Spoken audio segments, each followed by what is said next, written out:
Mes amis, bien le bonjour. Jordan Graham est une jeune fille qui vit à Kalispell, dans le Montana. Début 2012, elle est présentée par une amitié commune à Cody Johnson, qui allait devenir son futur époux. Une forme de relation naîtra assez rapidement entre les deux jeunes gens qui ont 23 et 25 ans respectivement.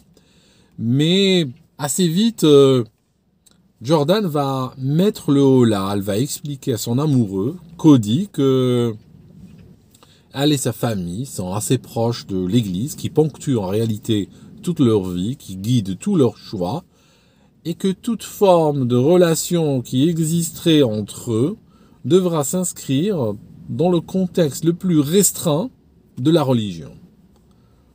Cody est tellement amoureux de Jordan qu'il va accepter ce deal avec toutes les restrictions que ceci impose. Il va même délaisser ses amis et commencer à fréquenter l'église et tisser de nouvelles relations. Les deux jeunes gens évoluent au sein de cette église sous le regard sévère de la maman, la matriarche, qui processionne de bénitier en bénitier en gardant l'œil sur sa fille. On est en été 2012 quand Jordan va publier sur son Instagram une photo, c'est sa main avec une bague, un solitaire et un commentaire, il a proposé. Donc Cody a proposé et elle a immédiatement accepté. Pour les amis du couple, c'est un petit peu l'étonnement. Ce qu'on dit derrière son dos, c'est que c'est un peu bizarre, lui semble très amoureux d'elle. On a même dit qu'il la vénérait. Alors qu'elle, d'un autre côté, elle est un petit peu détachée. Elle en parle rarement. Quand elle est avec lui, elle semble être absente. Mais on va se trouver une raison et tout le monde met cela sur le fait que, vu son éducation extrêmement sévère, elle n'est pas portée sur les manifestations d'affection en public. Il rentre dans une phase de préparation de mariage qui aura lieu le 29 juin 2013. Les deux jeunes gens se marient dans cette église, tout le monde est là. Jordan est très heureuse, elle est même en train de chanter. Elle a écrit une chanson avec un texte qu'elle a écrit elle-même et qui est spécial pour cette journée-là. Elle chante, elle joue à la guitare et puis tout se passe très bien. Pourtant, dès le lendemain, les amis de Jordan vont recevoir des textos assez intrigants. Elle dit qu'elle n'est pas contente, qu'elle ne sait pas trop ce qu'elle est en train de faire avec lui, qu'elle a des regrets, que finalement elle ne voulait pas se marier. 48 heures plus tard, les textos vont augmenter en fréquence, mais aussi en gravité. Elle va dire, s'il m'arrivait quelque chose, ça sera lui. Si je devais me jeter d'un pont, ça sera lui également. Les amis de Jordan vont tout faire pour la rassurer, pour la calmer. On met ça sur le coup d'une nouvelle mariée qui a été atteinte par le stress de cette journée et puis qui n'arrive pas à s'adapter à la nouvelle vie. Un peu plus tard, le mariage a lieu le 29 juin, nous sommes 8 jours plus tard, nous sommes le 7 juillet. Soudainement, Jordan va dire que son époux a disparu, que Cody est partie avec des gens. Elle était en train de chercher une batterie pour son téléphone. Elle s'est retournée, elle l'a vu en train de parler avec des gens dans une voiture noire. Et il est parti avec eux, puis elle l'a plus revu. Dès le lendemain, le 8 juillet, la famille commence à s'inquiéter. On l'appelle, il répond pas. On va chez la police. Bon, les flics, un adulte qui disparaît, en particulier juste après son mariage, c'est pas quelque chose d'inusité. Ils vont ouvrir un dossier, mais ça n'ira pas beaucoup plus loin. Alors, les amis de la famille vont commencer à ameuter la population. On colle des affichettes un peu partout, on parle aux médias locaux, et puis l'histoire suit son cours. 3 jours après la disparition, il y a Jordan qui reçoit un email extrêmement inquiétant. Un certain Tony lui a écrit en lui disant ceci. J'ai vu que vous êtes en train de chercher votre mari. J'ai le regret de vous annoncer que il ne reviendra pas. Il est parti avec des gens. Ils sont partis sur un chemin un peu escarpé. Ils ont fait une randonnée et puis voilà, il est tombé et puis il est mort. Il reviendra pas. je vous invite à aller voir la police et retirer votre avis de recherche. Elle lit cet email à une amie à elle qui est tout de suite choquée et qui lui dit qu'il faut aller voir la police. Alors, elle imprime cet email et elle va au commissariat avec. Le flic local regarde, bon, ça lui dit rien qui va, il lui pose 2-3 questions, mais il n'a pas l'impression qu'elle est franche du collier avec lui, elle est évasive dans ses réponses. Il a déjà travaillé avec des familles dont un membre avait disparu, et les gens sont généralement prêts à aider. Ça ne semblait pas être le cas de Jordan. D'ailleurs, plus tard, quand elle quitte le commissariat, elle revient à la maison, et pressée de questions par la famille, eh bien, elle sort de ses gonds, elle s'énerve, elle enlève même la bague, elle la jette à travers la pièce en disant « Laissez-moi tranquille, c'est bon, j'ai rien à faire avec cette histoire, il a disparu, que voulez-vous que j'y fasse ?» Le lendemain, il y a un flic du voisinage qui sort son chien, il avise une poubelle devant la maison de Jordan, il voit une poubelle qui dépasse un petit peu, qui a l'air sur le point d'éclater. Qu'est-ce qu'il fait? Pris par une curiosité liée à une déformation professionnelle, il va ramasser cette poubelle et il va la prendre dans son garage. Il va la déverser dans le garage et ce qu'il va trouver dedans va le choquer.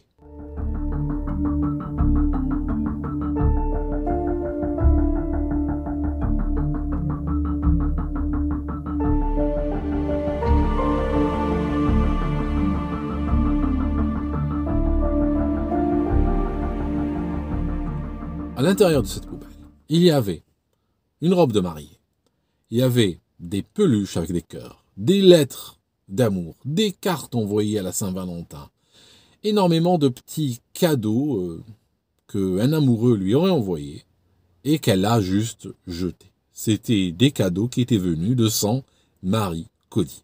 Elle avait jeté aussi la robe de mariée. Le flic prit des photos de tout cela et puis ramena la poubelle devant la maison où elle suivit sa destinée normale.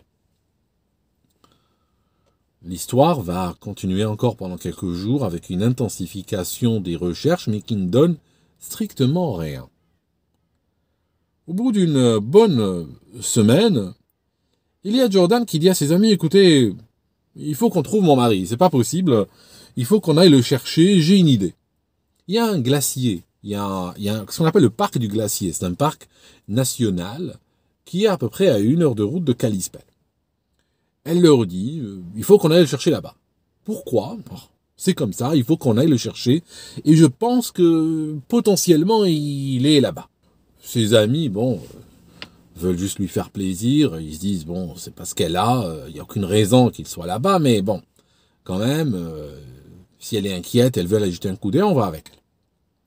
Ils arrivent donc tous au parc national du glacier. Et puis elle va leur dire, regardez ce chemin-là, on va suivre ce chemin. Donc ils vont suivre un chemin de randonnée particulièrement escarpé. Le chemin qu'on appelle la boucle, la loupe. Elle va suivre ce chemin, eux derrière. C'est un chemin tellement difficile que par endroits, il y a même une corde qui est placée à demeure contre la paroi, et les gens doivent s'y accrocher pour pouvoir placer un pied devant l'autre.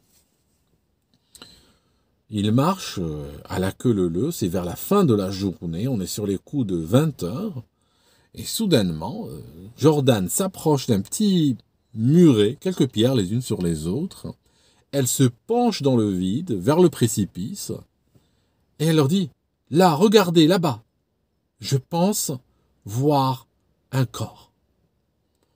Ses amis, avec précaution, s'approchent, regardent. C'est à 100 mètres en contrebas. Le soleil est déjà presque sur l'horizon et cette zone-là du fond du canyon n'est plus vraiment éclairée. Ils ne voient pas grand-chose. Elle leur dit non, regardez bien, il y a un corps. À ce moment-là, ils vont donner l'alerte. Ils vont téléphoner aux urgences, aux secours, qui assez rapidement enverront des rangers. Donc des rangers arrivent sur place, il dit, voilà, des jeunes gens ont appelé, ils ont vu un cadavre, ça arrive. Et puis, ils vont la suivre et elle va leur montrer. Ils se couchent là, ils regardent, puis ils ne voient pas grand-chose, ils sortent leurs jumelles, et là, effectivement, en pointant leur maglite dans le précipice et en utilisant leurs jumelles, effectivement, oui, là, ils voient. Ils voient qu'il y a un corps humain à une centaine de mètres entre les pierres, au niveau d'un ruisseau, partiellement caché par des buissons. Là, ils lui disent effectivement, madame, c'est vrai qu'une fois qu'on sait, effectivement, il y a un corps. Mais il faut le savoir. Si on ne le sait pas, c'est assez difficile à voir. Devant cette remarque très oblique des Rangers, Jordan pense que c'est le moment de lâcher un peu de laisse. Alors il leur dit, écoutez, moi et ma famille, nous fréquentons l'église, nous sommes des gens extrêmement pieux, et pour tout vous dire, j'ai eu une visitation. J'ai eu une visitation de l'Esprit Saint, et l'Esprit Saint m'a dit exactement où se trouvait le corps de mon mari. Cet argument qui, normalement, au sein de sa congrégation, soulève les foules, semble tomber plat devant ces mécréants de Rangers. Ils la regardent avec étonnement et lui disent, en dehors de cette visitation qu'on vous dit, est-ce qu'il n'y aurait pas pour vous une autre raison de savoir que le corps était là? Silence total de l'intéressé. De toute façon, il était tard, c'est plus possible d'entreprendre des recherches ou tout sauvetage sur le moment. Le lendemain matin, la zone fut entièrement bouclée et puis on vit le débarquement d'alpinistes, d'hélicoptères, de flics, de pompiers. Il fallait sortir le corps et ce n'était pas une tâche facile. À l'endroit où il était, il aurait pu rester pendant des décennies sans que jamais personne ne le trouve. Le premier à descendre au niveau du corps, celui qui a accepté de se faire treuiller jusqu'au sol, jusqu'au fond du canyon, était le médecin légiste. Il voulait arriver seul pour qu'il puisse faire les constatations d'usage avant que la scène ne soit polluée par les alpinistes. Il arrive, il trouve effectivement, c'est le corps du disparu. Il est là, gisant la face vers le sol. Il est tombé visiblement d'une très grande hauteur. Il y a ses chaussures. Une chaussure est à quelques dizaines de mètres, l'autre est un peu plus proche. Et on trouve aussi une sorte de foulard noir. Alors bon, il ne sait pas trop si le foulard noir fait partie, jouer un rôle dans l'accident, ou bien si c'est juste un foulard qui a été perdu par un promeneur un peu plus tard. Il ramasse le foulard, avec précaution, on le met dans un sac, et puis la journée sera passée par la suite avec les alpinistes et tout ça à remonter le corps. Le corps est remonté, et puis quelques jours plus tard, bien entendu, c'est les funérailles. Jordan est là à l'église et pendant les funérailles, pendant tout le temps que le prêtre est en train de lire, de revenir sur la vie du mort et tout cela, elle est sur son téléphone portable. Elle est sur les médias sociaux, elle est en train de chatter avec des gens, elle est en train de mettre des likes à droite à gauche, et elle est complètement déconnectée réellement de l'événement. À tel point que même les gens qui sont venus de loin, qui voulaient la consoler, cette veuve dont le mari est mort 8 jours après le mariage, eh bien, ne trouvent rien à consoler. Ils trouvent qu'elle va extrêmement bien. Dès le lendemain, des appels commencent à arriver chez la police. Des gens qui étaient aux funérailles commencent à se dire, c'est pas possible. Tout ça, c'est pas un accident. Il y a certainement quelque chose et elle a dû jouer un rôle là-dedans. Assez rapidement, Jordan est convoquée. Elle va se retrouver au commissariat où elle avait été signalée la disparition de son mari. Et là, en plus des flics locaux, il y a d'autres flics. Il y a des policiers fédéraux. Le FBI est présent. Le FBI est présent tout simplement parce que tous les parcs nationaux des États-Unis sont sous l'autorité de l'État fédéral. Donc c'est la juridiction du FBI, pas des polices d'État ou des polices locales. Il lui explique que voilà, ils sont là parce que l'événement qui est survenu dans ce parc tombe naturellement sous la juridiction et il lui demande d'expliquer, avec tous les égards dus justement à son récent veuvage, d'expliquer un petit peu ce qui s'est passé. Alors elle raconte, voilà, j'étais avec mon mari, on a eu quelques difficultés au début, j'ai envoyé des messages à mes amis, mais bon, c'était rien de méchant, rien de grave, juste on a eu quelques difficultés, j'étais stressé, lui aussi, on n'a pas pu consommer le mariage, parce qu'il n'était pas d'accord. Et puis, voilà, à un moment donné, il a disparu, puis j'ai reçu un email. L'email est très intéressant pour l'FBI, parce que ce qu'il lui dit, c'est que ce Tony, qui a envoyé l'email au bout de 3 jours de la disparition, déjà, il avait raison sur 2 choses. Il avait raison sur le fait que Cody était mort. Alors qu'à ce moment-là, il n'était pas raisonnable de penser qu'il était mort. Même si on pense à un plaisantin, au bout de 3 jours, c'est un peu trop court. Et aussi, un plaisantin n'aurait pas pu avoir raison sur le modus operandi. Ça signifie que la manière de la mort. Tony avait dit que le mari était mort par précipitation. Et bien plus tard, une bonne semaine plus tard, ceci a été confirmé par les faits. Donc il s'intéresse énormément, la FBI s'intéresse à ce Tony. Et ils lui disent que Tony, on le veut parce que il savait trop de choses, trop tôt, donc il est certainement impliqué dans l'accident ou dans l'événement.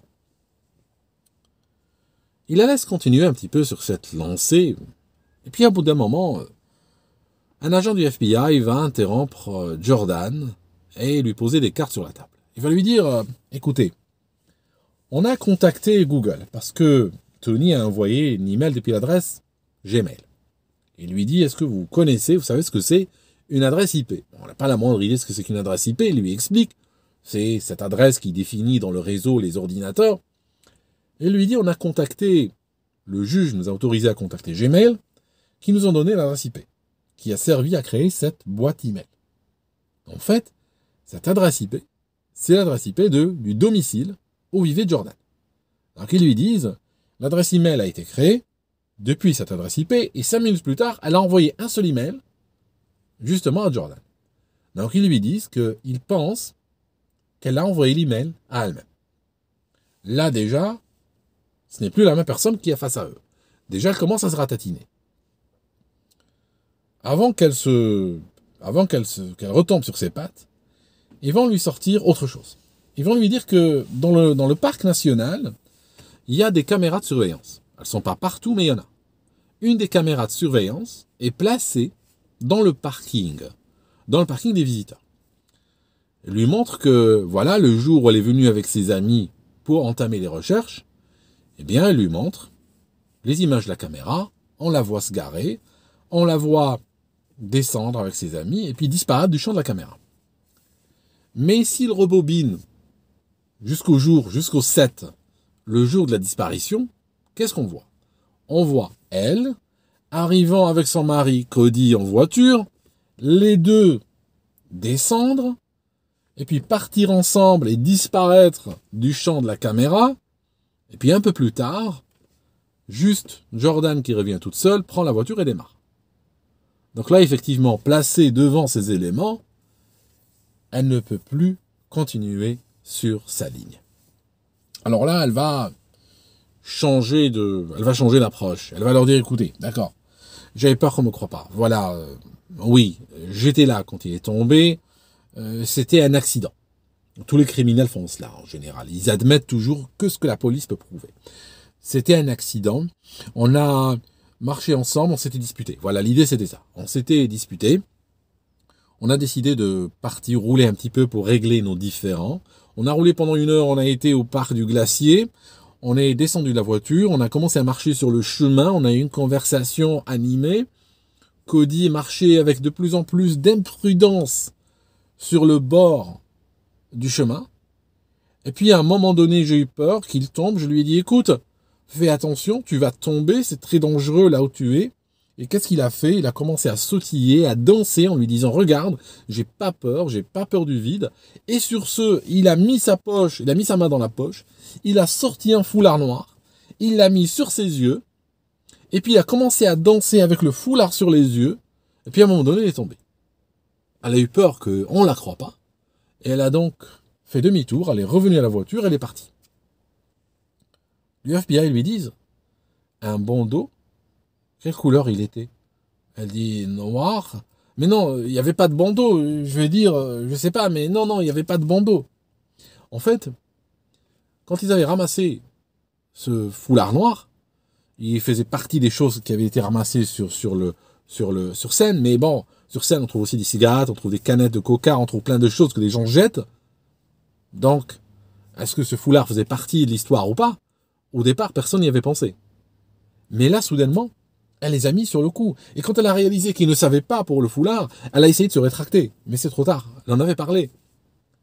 Plus tard, une analyse a été faite de ce foulard, et on trouva sur le foulard des cheveux, et c'était les cheveux de la victime. Et le foulard s'était séparé durant la chute, et il a été projeté un peu plus loin. Donc, un peu plus tard, c'est Jordan qui va se retrouver devant le tribunal. Elle est accusée du meurtre de son mari, et puis elle plaide non coupable. C'est une plaidoirie extrêmement risquée, parce que aux États-Unis, quand on plaide non coupable, et que on n'a pas une bonne défense, ou bien que le DA, le District Attorney qu'on appelle là-bas, le procureur, a des cartes très solides, ça signifie qu'il peut prouver par A plus B que le crime a été commis, eh bien généralement ce genre de situation vont déclencher des verdicts extrêmement sévères.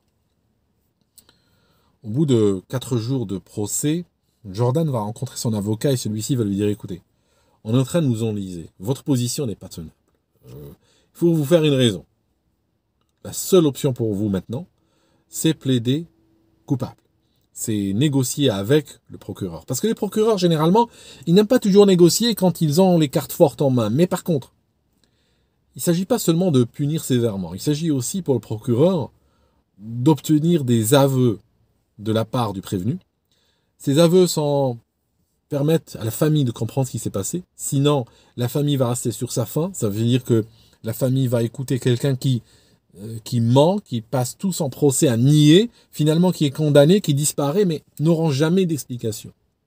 Donc si le prévenu accepte la culpabilité et témoigne, et dit exactement ce qu'il a fait et pourquoi il l'a fait, ceci peut aider les familles. En retour, le procureur peut par exemple, au lieu de demander la prison à vie, cette Jordan Graham est très jeune, elle aurait pu rester en prison jusqu'à ses 90 ans, eh bien, avec un peu de chance, un deal permettrait justement de réduire la peine. Au bout de 4 jours, c'est un coup de tonnerre dans la salle du tribunal. Jordan Graham, par la voix de son conseil, de son avocat, va dire qu'elle est prête à plaider coupable. Elle a tué son mari. Alors, c'est une femme qui est là devant le tribunal, c'est une jeune femme qui est naïve, qui est un peu socialement inapte, gauche. Ses amis qui parlent d'elle s'arrêtent avant de dire bébête. C'est une personne qui a grandi dans une église, qui a toujours été surprotégée par sa famille, surveillée, qui a eu très peu finalement de connexion avec le monde extérieur, et elle s'est lancée dans cette histoire de mariage. Elle explique parce que elle a aimé préparer le mariage. Elle a aimé acheter une robe, elle a aimé se rêver en mariée, de préparer ce grand jour, d'être la vedette de ce jour-là. Mais au fond, elle a réalisé, une fois que cette journée s'était terminée, qu'elle n'avait pas envie de se marier. Et donc, elle cherchait une solution pour s'en sortir. Elle voulait pas divorcer, parce que, voilà, on est dans un milieu où on ne divorce pas. Elle voulait pas non plus décevoir son mari, Cody, en refusant donc de vivre avec lui, et puis en le repoussant, etc. Donc c'est quelque chose qui pour elle n'était pas faisable. Voilà, c'est quelque chose qui allait au-delà donc de ce qu'elle pouvait faire. Et à un moment donné, elle a décidé de se débarrasser de lui. Parce que de toute façon, lui voulait consommer le mariage, elle ne voulait pas et ne se voyait pas faire cela à l'avenir. Et donc la seule option qui lui resta dans sa tête, c'était de se débarrasser de lui. Donc elle décida de lui faire une surprise, entre guillemets. Donc elle lui dit que d'aller avec elle au niveau de ce canyon, parce qu'elle avait une surprise pour lui. Certains pensent que cette surprise, dans sa tête à lui, pensait qu'elle était liée à la consommation du dit mariage. Il arriva sur le bord du précipice. Elle lui demanda de mettre un bandeau sur ses yeux et de ne l'enlever que lorsqu'elle lui dit. Donc le gars est arrivé sur le bord du précipice. Il mit un bandeau noir sur ses yeux, l'attacha fermement, et puis elle lui dit juste reste comme ça, ne bouge pas, attends, et tu enlèveras le bandeau quand je le dirai. Et sur ce, elle lui donna une bonne pesée, et il partit dans le vide. Une fois qu'il est tombé, elle reprit sa voiture, Et puis elle retourna chez elle. Elle jeta toutes les affaires qu'il a rappelé Cody, qu'il a rappelé au mariage. Pour elle, il était sorti de sa vie, c'est bon. Elle avait fait un reset de sa vie. Et puis par rapport à la police, tout simplement, elle s'est envoyé un email. Elle se disait, dans sa naïveté, dans sa stupidité, je vais juste leur montrer l'email. Et puis ils vont dire, ah bon, d'accord, ben, il est tombé quelque part, ben, on arrête de chercher, et puis tant pis, et merci, au revoir. Voilà. Elle a été condamnée à 30 ans de prison. Quand elle entendit la sentence, elle paniqua un petit peu. Elle essayait de renverser le cours des choses en disant non, je suis pas coupable, mais c'est trop tard. Elle est emprisonnée et elle sortira quand elle aura au-delà de 55 ans. Merci mes amis d'avoir suivi cette vidéo et on se voit dans une autre. Durant le mariage, 8 jours avant le décès de Cody Johnson, l'époux, Jordan avait chanté une chanson de son cru. Les paroles disaient quelque chose du genre j'aimerais monter très haut avec toi. Et puis, si je tombe, tu seras à l'endroit où j'aimerais tomber. Paroles extrêmement prémonitoires.